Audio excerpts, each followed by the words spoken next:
Truputį informacijos apie vėdinimo sistemas name. Konkrečiai kalbu apie ortakius. Kokius naudoti? Skardinius ar lanksčius plastikinius ortakius.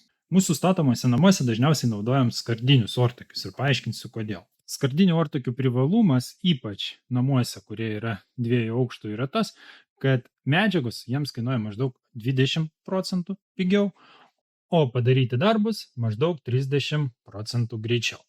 Taip pat skardiniai ortakiai sukelia mažesnį pasipriešinimą oro srauto, dėl to įrenginys veikia našiau.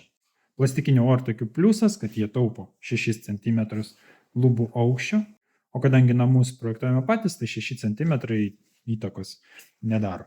Plastikiniams ortakiams montuoti reikia mažesnio meistro kvalifikacijos, dėl to jie yra populiaresni, populiarėjantis ir dažniau naudojami.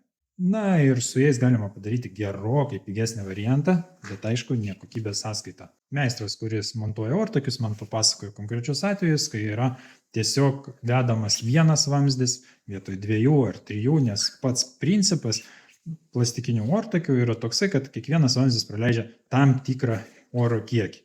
Tai yra pasiskaičiuoja, kiek kubų patalpa ir kiek vamzdis praleidžia oro, tai reiškia, reikia nuvesti tam tikrą kiekį vamzdžių į tą patalpą.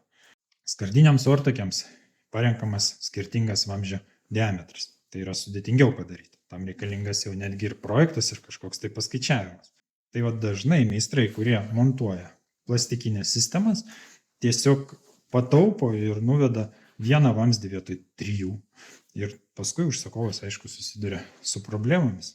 Su skardiniais irgi būna niuansų, bet jeigu jau montuoja skardinį ortakį vėdinimo sistemą, reiškia, kad kvalifikacija darbuotojo aukštesnė ir tikimybė, kad bus problemų, mažesnė.